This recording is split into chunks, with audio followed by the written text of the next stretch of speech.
Ya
Alhamdulillah summa alhamdulilladzi bi ni'mati tatimu shalihat wa bi dzikri habibi wa tanazzalu rahmat wal barakat wassalatu wassalam ala asrafil kainat wa sayyidi sadat nabiyina maulana Muhammad sallallahu wasallam alaihi wa ala alihi wa sahbihi qadar.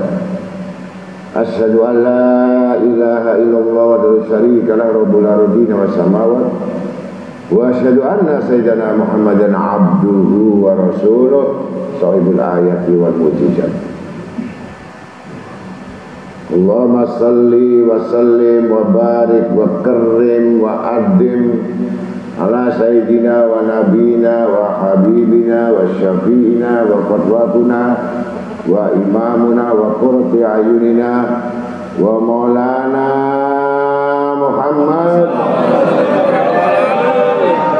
qamaril wujud fi hadzal yawm wa fi kulli yawm wa fi yaumil ma'ud siran wa jahra fid dunya wal ukhra wa ala alihi wa sahbihi wasallam amma ba'd. Wa qalu ta'ala fi kitabil karim fadzakir fa inna dzikra tanfa'ul mu'minin. Wa qala Nabi sallallahu alaihi wasallam man ahya sunnati faqad ahabbani wa man ahabbani kana ma'i fil jannah. Sadaqallahul mu'adzim wa rasulih. Alhamdulillah, pertama-tama kita banyak bertahmid, memuji Allah, bersyukur kepada Allah yang mana telah banyak melimpahkan karunia nikmat-nikmat kepada kita sekalian. Bahkan nikmat-nikmat yang mana yang kita dustakan, nikmat mana yang bisa dihitung, semua tidak akan terbalas apapun dengan amal apapun, kecuali Allah menuntut kita hendaklah hamba-hambaku bersyukur. Maka bersyukur itu hukumnya wajib. Dengan banyak kita mengucapkan kalimat alhamdulillah, berarti itu bagian-bagian telah bersyukur kepada Allah Ta'ala. Niscaya akan ditambahkan karunia nikmat Allah Ta'ala. Dan alhamdulillah, malam ini kita masih diberikan panjang umur, sehat walafiat. Ditaatillah, ditaati Rasul. Mudah-mudahan kita diberikan tambahan ilmu yang manfaat, diberikan kesehatan yang manfaat, diberikan iman yang manfaat, mendapatkan ilmu yang manfaat, agar segala hajat-hajat yang dikabulkan, hajat yang manfaat, selamat agama dunia dan akhirat. Mudah-mudahan kita semuanya yang duduk di majelis ini tidak akan bangkit, tidak akan beranjak dari tempat duduknya, kecuali Allah Ta'ala sudah mengampunkan dosa-dosa kita. Amin. Mudah-mudahan akhir hayat kita diampunkan oleh Allah Ta'ala dengan akhir hayat husnul khotimah. Selawat serta salam sejahtera kepada baginda Nabi Muhammad SAW bersama ahli keluarga dan sahabatnya. Mudah-mudahan dengan apa yang kita niatkan dan apa yang kita amalkan dan apa yang kita kerjakan, semata-mata kalau memang kita mencintai Nabi Muhammad SAW, niscaya lidah kita akan basah berpikir dengan banyak membaca salawat kepada Nabi Muhammad SAW. Dengan sendirinya kita akan diberikan aman, baik di dalam dunia aman selamat, kubur aman selamat, bangkit dari kiamat aman selamat, amin. Mizan aman selamat, amin. Sampai sirat semua itu penuh dengan cahaya-cahaya syafaat dari Nabi Muhammad SAW. Mudah-mudahan kita di belakang bendera panji-panji bagi pecinta Nabi Muhammad SAW untuk masuk di surga bersama beliau Sallallahu Alaihi Wasallam. Ma'asyiral muslimin rahimahullah. Malam ini kita berbicara masalah ketaatan. Fadzakir fa inna dzikra tanfa'ul mu'minin. Taat dalam bentuk zikirullah. Yang mana taat itu bentuk zikirullah yang akan membuat manfaat.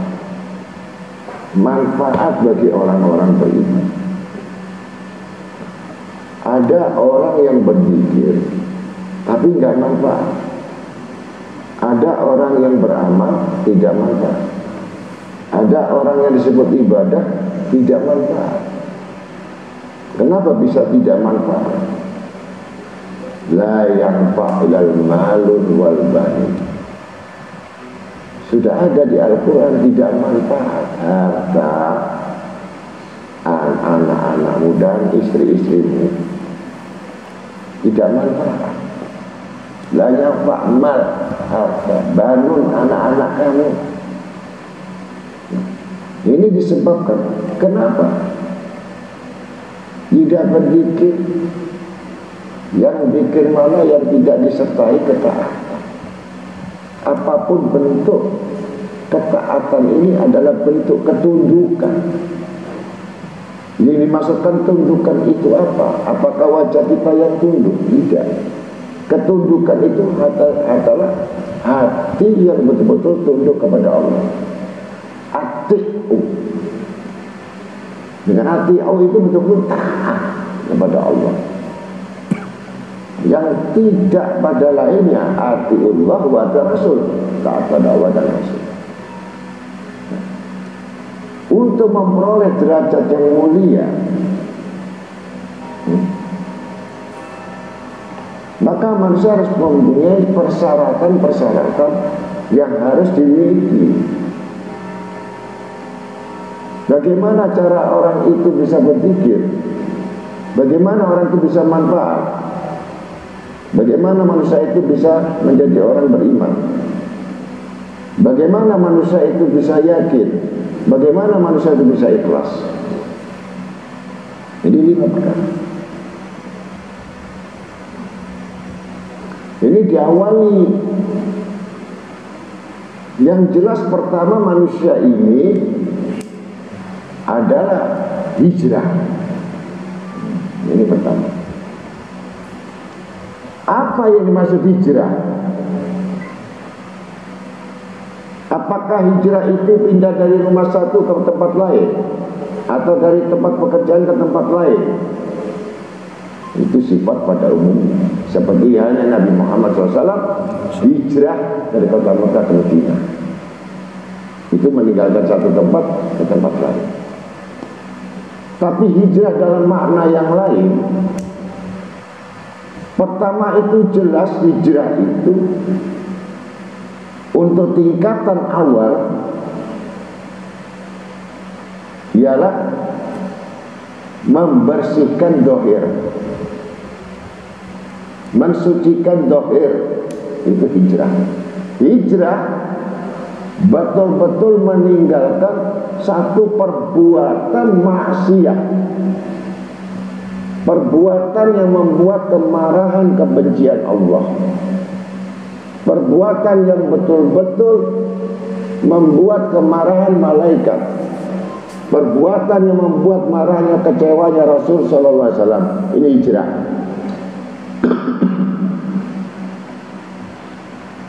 Kemudian dengan apa hijrah itu? Hijrah itu apa yang disebut hijrah? Kita ini malam ini, kita datang ini dengan menghadiri majelis itu adalah orang hijrah. Yang mana hijrah itu betul-betul kesempatan-kesempatan yang tidak ada kesempatan pada lain. Kita hilangkan semua kesibukan-kesibukan. Bahkan kita mau mengalahkan semua urusan. Dan kita bertekad bahwa meninggalkan satu ke sesuatu, dari sesuatu ke tempat sesuatu, meninggalkan sesuatu yang wajib dengan menuju wajib, atau fardu kifayah menuju fardu ain. Ini hijrah yang kita lakukan malam ini bukan hijrah sebagai hijrah, tetapi kita hijrah ini ada majelis ta'limun ila muta'alim, ada riyadil jinan. Karena jelas orang yang masuk di majelis ilmu itu adalah majelis kebun surga. Ini yang pertama. Ini tingkatan dari sifat dohir tadi secara syariat, bahwa kita datang itu dengan badan kita, dengan tubuh kita, dengan seluruh anggota badan kita. Nah, ini bentuk tazkiyah nufusnya, artinya membersihkan diri. Pasti orang yang duduk di majelis yang nggak ada maksiat. Kalau kita duduk 2 jam, kita sudah dipelihara oleh Allah Ta'ala. 2 jam itu tidak maksiat. Kita duduk 1 jam, kita sudah mendapatkan 1 jam bagian itu surga. Karena itulah yang disebut orang-orang yang saleh, solehah. Amin. Ini 1 jam. Kalau 2 jam, kalau 3 jam, kalau 4 jam, ini yang disebut riyadah nafas. Melatih diri itu dengan anggota badan dulu, beramal dengan anggota badan. Tapi kita tidak tahu apakah tasyil qulub, hati ini, apakah betul-betul hati kita ada di majelis ilmu, atau hati kita ini tidak di majelis ilmu, hati kita ini tidak duduk di majelis ilmu, atau hati kita diduduki oleh syaitan, diduduki oleh syaitan. Apa hati kita diduduki oleh hawa nafsu? Apa hati kita dikuasai oleh hawa nafsu? Apa hati kita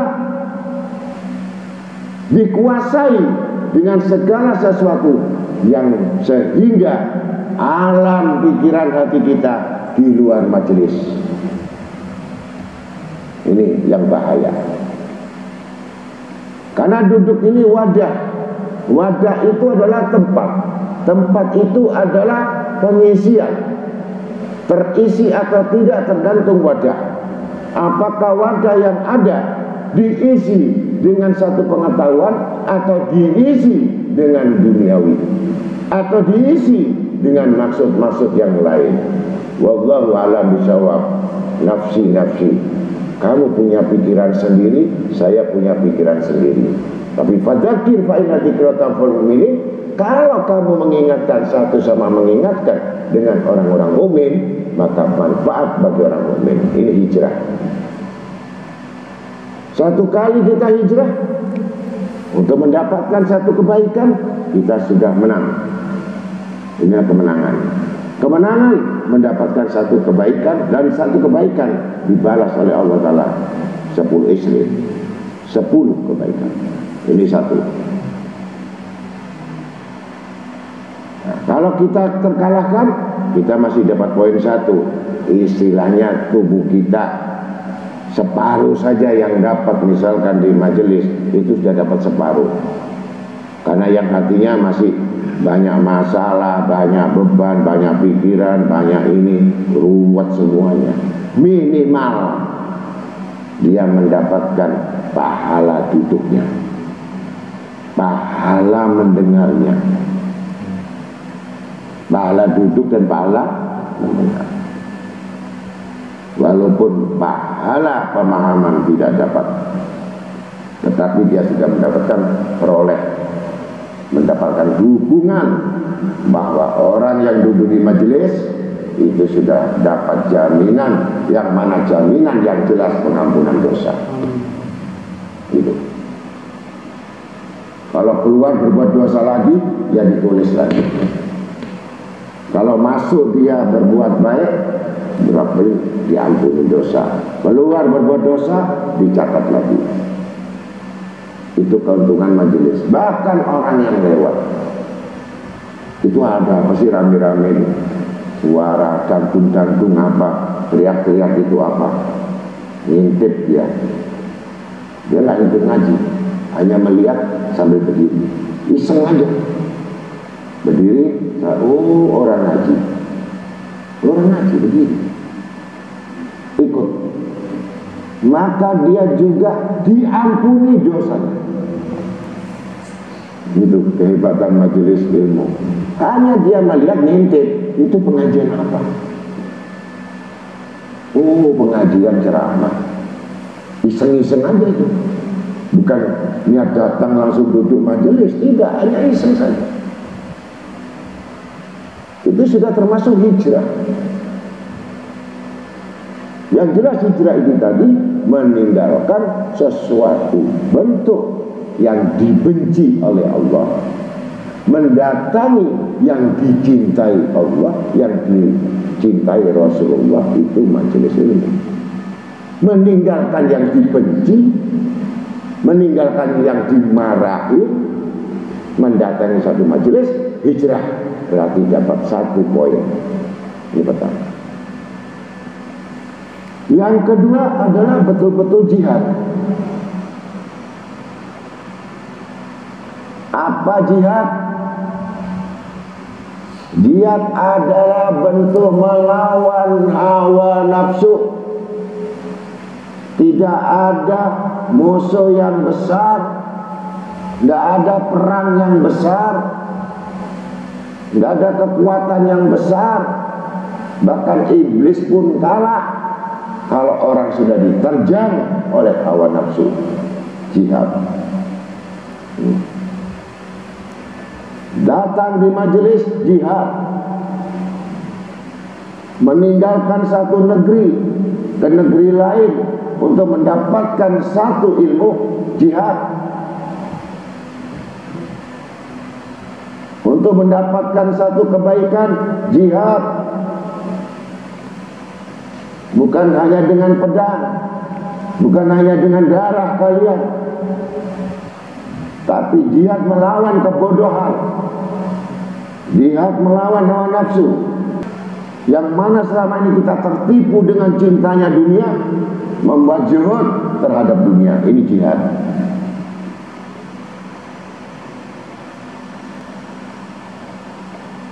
Kalau sudah bisa istiqamah, bisa kita datang terus di istiqamah, menjalankan ibadah istiqamah, kita sudah menang lagi 2. Hijrah kita dapat, jihad sudah dapat. Mati orang menuntut ilmu, sakit, mati, jihad, sakit. Jadi orang yang mati itu ketika sudah waktunya dia menuntut ilmu, belajar ilmu, tak tahu sakit atau mati di jalan atau mati terserah, tapi niatnya menuntut ilmu, mati tanpa bisa disebut Allah Ta'ala dan sebut Rasulullah, ini orang mati syahid. Siapa yang tidak suka mati syahid? Kenapa seseorang itu tidak meninggalkan negerinya, tidak meninggalkan kampungnya, tidak meninggalkan daerahnya, tidak bisa meninggalkan kesenangannya untuk menuju apa yang dicintai Allah Ta'ala? Ini jihad. Tanpa mengeluarkan darah, cuma untuk mendatangi apa yang diperintahkan Allah Ta'ala, diperintahkan Rasul Sallallahu Alaihi Wasallam, sehingga dia adalah orang yang jihad. Yang kedua, sabilillah. Ketiga, sabil. Siapa orang sabil? Orang asing, orang yang menolong di jalan Allah. Sabil. Atau orang-orang yang asing, orang-orang yang perantauan. Tapi sabilillah ini orang yang sesudah mendapatkan pelajaran-pelajaran amal, mendapatkan pelajaran ilmu, tidak bisa mengamalkan, menyampaikan, sabilillah, menolong agama Allah, menyebarkan. Di samping menolong agama Allah, di samping menjalankan perintah Allah, di samping dia mendapatkan semua amanat dari Allah, menyebarkan atau menyiarkan. Jadi ilmu tidak boleh disimpan, disiarkan, disampaikan. Minimal apa yang kita milih, yang kita tahu, yang kita pernah dengar, dan kita pengetahuan itu dari seorang mursyid atau seorang pembimbing. Bukan mengajak atas hawa nafsu, bukan mengajak atas kemauan sendiri, tapi harus ada dalil dan harus ada sanadnya. Jadi artinya kita harus mengetahui ikut siapa kita dan apa yang disampaikan, yang tidak keluar dari apa yang disampaikan dari guru-guru kita. Begitu. Ini yang ketiga. Nabi hijrah, jihad, sabilillah. Ini ayatnya sudah ada surat Taubah. Dengan apa? Tidak akan terlaksana tiga hal ini kecuali bi amwalihim, harta kalian, amwal. Jadi kalau kita mau berjuang, kita menolong agama Allah, kita mau hijrah, ada enggak orang hijrah? Kalau kita dari Surabaya ke Sidoarjo enggak pakai ongkos? Pakai ongkos atau tidak? Beli bahan bakar itu pakai kertas atau pakai uang? Ongkos. Nah, ini harus biawal, harta, uang. Ya, yang nggak punya kendaraan, yang nggak punya mobil, yang nggak punya bayar angkot,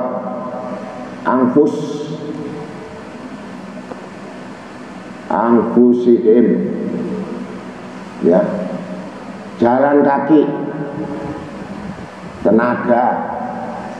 Kalau memang betul-betul ilmu nggak punya uang, jalan kaki, maka latihannya Surabaya Mojokerto.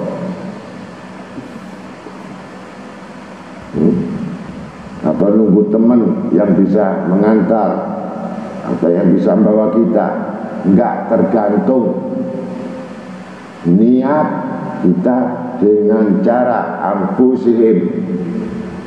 Nah, ini untuk mendapatkan segala sesuatu, hijrah, jihad, sabilillah, amwal, anfusihim. Anfus, ya, kita bayar, pasang badan, ya, pasang hati, pasang darah, pasang nyawa, pasang hidup. Itu kalau orang nggak punya harta, kita nggak bisa membela agama dengan harta, dengan sedekah, badan yang dipasang. Bantu ini, bantu itu, bantu ini, bantu itu, semua yang di majelis. Ya, minimal bantunya anfus gampang. Ya, habiskan makanan itu termasuk bantu majelis. Karena kalau masak tidak makan, nggak ada yang makan berarti mubadir. Maka kamu tanya di belakang, masih ada sisa atau tidak nasi bungkus? Kalau masih ada sisa, berarti itu yang belum dapat, yang sudah dapat boleh tambah, karena itu pahalanya double. Minimal bantu menghabiskan.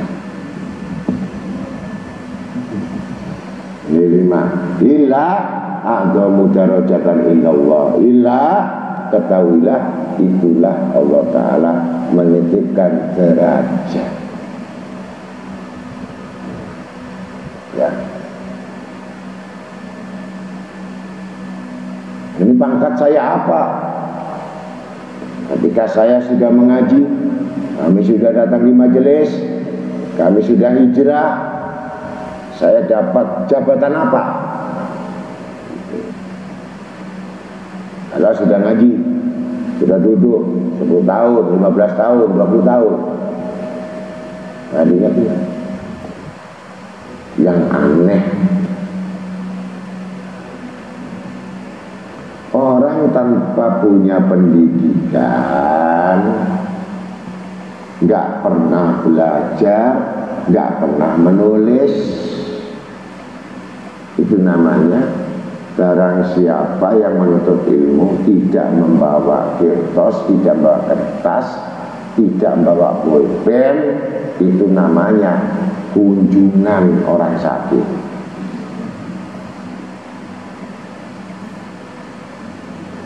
Ya, maka sia-sia datang di majelis yang tidak dicatat, maka tidak bisa bicara yang tanpa tertulis, yang tanpa tercatat. Terus tanya, pangkat apa saya? Lawang pendidikan aja enggak mau ngomong pangkat. Apa pendidikan? Apakah kita sudah punya hijrah tadi, benar-benar hijrah? Ya. Kalau cuman saya kunjungan kebuduran hari Jumat, nanti Kamis atau Minggu di Bratan,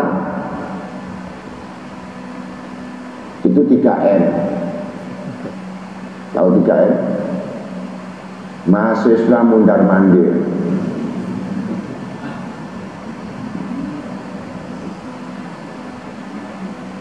Buku nggak dibawa, pulpen nggak dibawa. Ini salah besar. Oh, ternyata dia memang, saya kalau di rumah stres, mending saya di sini saya nggak nangis, saya nggak pusing, nggak berantem. Tapi pulang ngaji berantem lagi, cuma hiburan, nggak apa-apa.